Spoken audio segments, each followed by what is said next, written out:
Welcome back to Fresh Movie Recaps. Today, I will recap a prehistorical adventure film from 2018 titled Alpha.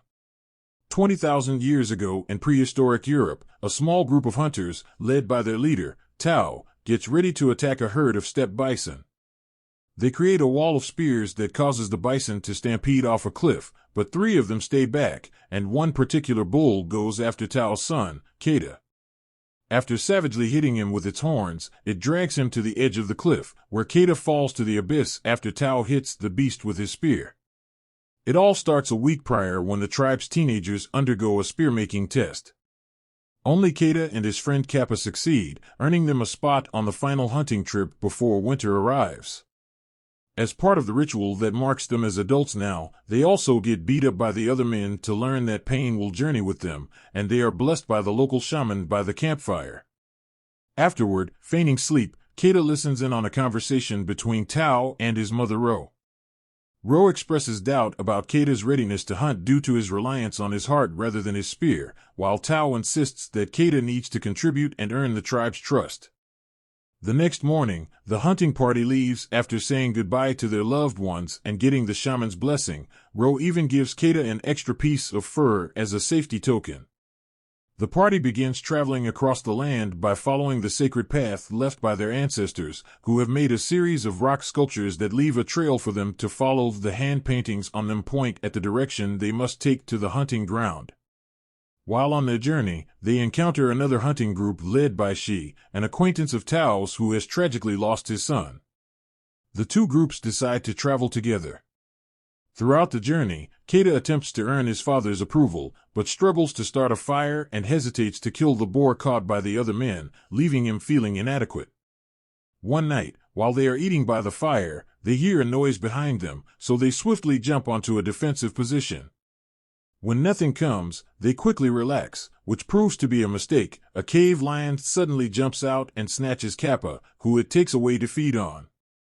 The following day, the men construct a cairn as a memorial for Kappa, symbolizing the transition of one's spirit to the afterlife. The journey resumes with intermittent breaks for hunting and rest. One evening, when they find a large and safe cave to sleep in, Tao takes the chance to make Keda get a tattoo of the constellations just like him. That way he will always find a way home. They find a trail of dump that takes them to a herd of steppe bison, which brings the story back to the beginning. As he falls, Keda tries to hold onto a rough cliff edge, but he slips and lands on a further ledge, where he breaks a leg and falls unconscious. Desperate to save his son, Tao tries to climb down, but his fellow hunters stop him, pointing out it is too late. While the men bring the sleds to carry the bison on, Tao stays by the edge of the cliff, crying in denial. Now that their hunt has been divided equally, Shi's party leaves on their own to return to their home, so Tao's group has one last night of camping before convincing their leader it is time to move on.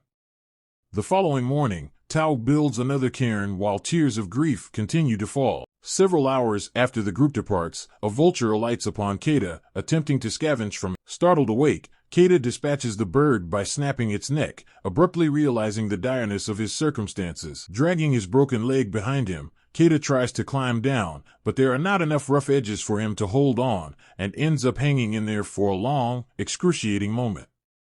Soon after, a storm arrives and begins flooding the ground below him, so Keda comes to terms with what he has to do and lets go of his grip, landing in the water and falling unconscious again. When he wakes up the next morning, it has stopped raining and the flooding is gone. After drinking water from a puddle and splinting his injured foot, Keda slowly makes his way back to the top of the cliff, where he finds the memorial his father left for him. But Keda kicks it out in frustration when he realizes he has been left alone and must find his way home on his own. Keda begins traveling alone. He feeds himself bugs, fills his canteen in any puddle he can find, and climbs trees to sleep safely at night away from predators. When a pack of wolves finds him in the middle of the day, Keda runs to a tree again, stabbing one of the wolves when it grabs his leg before he finally climbs to safety. He stays on top of the tree until the wolves get tired of waiting and they all leave except for the one Keda injured. He prepares a spear to finish it off, but he cannot bring himself to do it, so he decides to ignore it instead. Except Keda cannot do that either. The wolf's painful whining is too much to hear. Keda decides to help and, after tying up its snout not to get bitten, he picks up the wolf and carries it to the lake in order to clean its wound. Sadly, they cannot rest there for long because there are hyenas nearby, so Keda carries the wolf again until they find shelter in a cave where they can sleep safely. The next morning, Keda finds a mortar near a bunch of bones and uses it to create a plant salve that he applies on his foot while the wolf manages to free his snout. Seeing as the animal is behaving, Keda decides to share his water with it, which the wolf finally accepts after lots of growling. Keda goes as far as cleaning the wound with the fur his mother gave him and sharing the worms he finds with the wolf as well. However, relying solely on worms proves insufficient for sustenance. Gathering courage, Keda embarks on his inaugural hunt, using a rock to dispatch a rabbit and successfully starting a fire to cook it. When the wolf attempts to claim the rabbit, Keda asserts his leadership, pushing the wolf aside in accordance with his father's teachings. Establishing dominance, Keda ensures he eats first and then shares with the wolf, though the animal remains aloof, refusing any physical contact. With winter looming, Keda faces the urgent task of returning home before the snow arrives. Despite his doubts about navigating the journey without his father, he resolves to make the attempt. After putting together enough supplies and struggling with the wolf to get his fur back, Keda leaves the cave and begins walking his way back, feeling frustrated because the wolf will not stop following him no matter how many times he tells it to go away. Eventually, Keda gives up and accepts the wolf as his new travel companion, even training it to come over when he whistles. Their first attempts at hunting together are a complete bust, but after a few tries, they manage to find a way to sync their attacks and get their prey without too much effort. At night, Keda double-checks they are going in the right direction by using the constellation tattoo on his hand, and the wolf begins sleeping next to him, even allowing him to touch it now that he has gained his trust. After an afternoon spent in the lake bathing and fishing, Keda decides to name the wolf Alpha. The trip is taking so long that winter finally catches up with them and snow starts to fall. One evening while they are eating by the bonfire, they are approached by a pack of wolves that turns out to be Alpha's family. Understanding the pain of separation from loved ones, Keda urges Alpha to accompany the hunting party, leaving him to journey alone.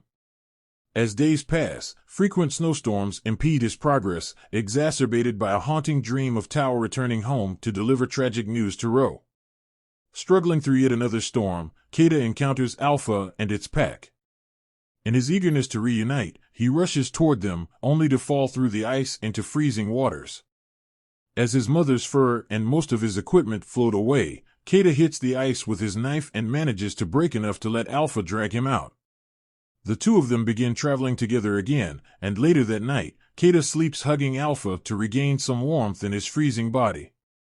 After advancing a few more miles, they find a trail of tracks that they follow to a hut, but sadly, the owner has frozen to death. With food scarce, Keda seizes a bow and arrow to hunt, disregarding Alpha's concern as he begins coughing up blood unexpectedly. Eventually, they find themselves caught between pursuing hyenas and an impending dangerous storm. Fleeing, they seek refuge in a cave, only to discover it occupied by a ferocious cave lion, which wastes no time in launching an attack. Alpha fights it fiercely while Keda puts the arrow on his bow, concentrating to hit the right target. He manages to kill the lion and save Alpha, who still comes out heavily wounded from the fight. When they go back to very slowly traveling in the middle of the snowstorm, they find the sculpture that marks the sacred path, so Keda knows they must be close. His hope gets stronger when the northern lights appear above them one night, a sign that his ancestors must be guiding them. However, Alpha is too weak to keep going, and one day he finally collapses. Not wanting to leave his friend behind, Keda begins to carry the wolf in his arms, ignoring the fact he is also weak and continues to cough up blood. The conditions are so harsh that Keda eventually collapses as well. But then, he finds encouragement in a memory that comes to him in a dream. It is the conversation he overheard his parents having the night before they left. To help Ro not to worry, Tao had told her Keda is stronger than even himself knows. With newly gained strength from his father's belief in him, Keda wakes up and picks up Alpha again, carrying it through the storm until they finally make it back to his tribe. Nobody can believe what they are seeing, and Tao cries as he tells his son how proud he is before taking him and the wolf into a tent to be taken care of. After Keda is patched up and fed, the shaman examines Alpha, quickly realizing what its problem is. Alpha is actually female, and she is giving birth. All the puppies are born safely and healthy, and the tribe welcomes them as part of the family.